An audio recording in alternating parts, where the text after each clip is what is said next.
create a content calendar that you'll actually stick to. You love the idea of planning, but once you actually make the plan and you create the content calendar, it's like, that's boring. It's too rigid. There's not enough freedom. How am I supposed to actually stick to this? Today, I'm going to teach you how to create a content calendar that one, you'll actually stick to, and two, how you can be a little bit flexible with that content calendar while also following your deadlines. Make sure that you stick around to the end because I'm gonna be sharing with you the number one tip that no one shares when talking about content calendar creation. Let's get into it. So the number one thing that you need to do before you even pull out the calendar is decide what are your goals. What is it that you want to achieve in this next time period? What I recommend to all of my clients is zooming out into the next 90 days. Are you wanting to get X number of email subscribers? Are you wanting to get X number of sales? Are you wanting to build more brand awareness? Are you wanting to build more engagement? Are you wanting to focus on networking? What is your goal? Of course, you can have several smaller goals amongst the bigger ones. You can want to build your email list and make some sales along the way, but you want to have a focused goal during this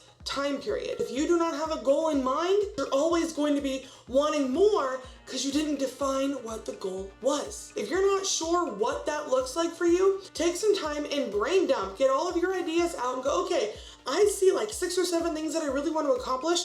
What's the most important one? What is the one that I can focus on that's going to cause everything else to grow? If you are wanting to grow your email list, but you also want to make some sales, you can create content that focuses on talking about your opt-ins, but you can name drop your services. And by talking about your email list and your services continuously, you're also building that brand awareness. Other things that are gonna happen is you're gonna grow your following. So by talking about your email list, it's gonna cascade and trickle down into all these other things. The next step is to choose your platforms. Everybody says to only choose 1 or 2 platforms and don't spread yourself too thin, and I 100% agree with that. However, if you are anything like me, you don't want to take that advice because you want to be the person who proves that you can do it all at once. And if you want to do 10 platforms at one time, all the more power to you. But I will say that it's gonna make it difficult to be consistent. And you're never gonna master one main platform because you're gonna be spread all over several. You can do what you want,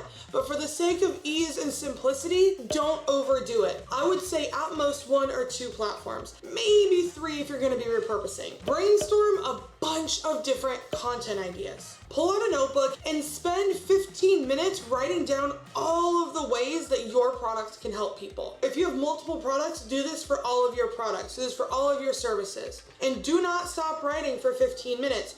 Or until you get at least 20 ideas down. Recently, I did this with a student of mine. I asked her to do 15 and she came back with 96. Because once she got started, it just kept snowballing. And then what you're going to do with this, once you have that list of ideas, is you're gonna find 3 ways to say each of those things. And there's your content. All of your content needs to go back to those things where you're constantly helping people with what it is that your product helps with so you can consistently market it. You're providing value in marketing at the same time, which is going to lead to those conversions, those sales, those email subscribers, whatever it is that your goal is, to ensure that you are building a business and not just creating content for the sake of creating content. Once you have this list, I want you to Google national holidays. And I want you to go through and maybe pick some that you might want to celebrate with your content.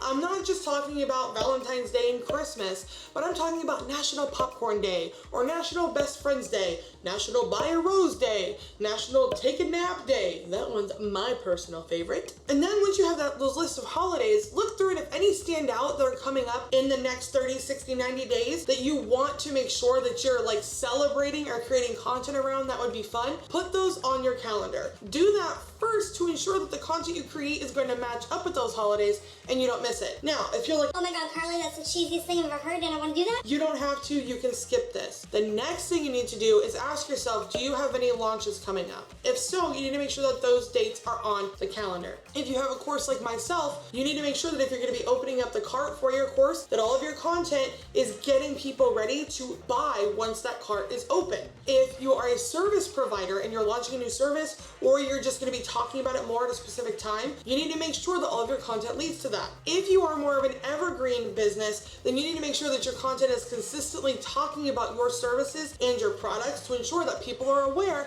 so they can buy. People can't buy from you if they don't know you exist. And they also also can't buy from you if they don't know you're in business. Make sure that you're talking about your business. The next step is to ask yourself, what types of content are you going to be creating? If you're mostly focusing on TikTok or YouTube Shorts, you're going to be creating short form content. But if you're using a platform like Facebook or Instagram where there are possibilities for multiple different types of content, there's static posts, carousel posts, reels. What type of content are you going to make and how often are you going to show up? Doing 2 reels a week and 5 carousel posts a week? Are you going to do 1 reel a day and 1 carousel post a week? What does that look like? Now that you have this list of your content ideas, now that you know when you're going to be showing up, you know how often you're going to be showing up, you know the types of content you're going to be creating, now is the time to put the actual ideas on the calendar. You can do this in any way that you like. A friend of mine, she puts content categories on her content calendar, and then she has a list inside of Trello where she will go to that category and randomly pick one of the topics that fits. She's a birth prep coach. So for example, there is mindset, labor and delivery supplies needed, and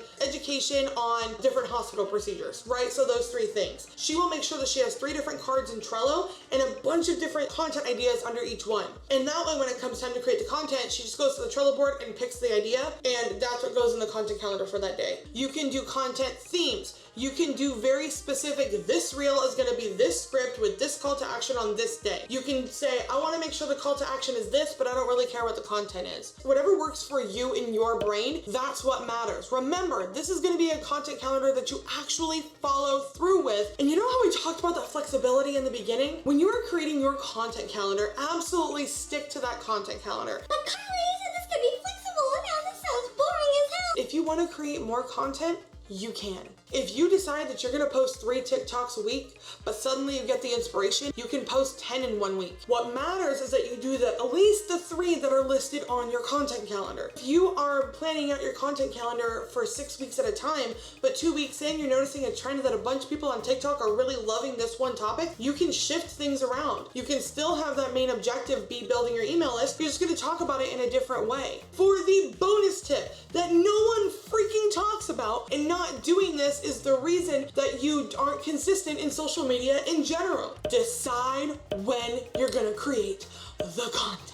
Creating the content is 90% of the battle. Creating the plan, that's the fun part. You know, engaging afterwards, that's the fun part. The actual creation, that's when you need, to be able to focus. That's when you need quiet. That's when you need to actively get things done. And so often it goes, well, I don't want to do it tonight. There's just so much to do. I don't want to. I'll do it tomorrow. Excuse after excuse after excuse after excuse as to why I'm not creating the content. And then I'm wondering why I'm not getting results from the content I'm not creating. Because things should just magically be happening even though I'm not posting? Go to your calendar and decide when you're going to create the content.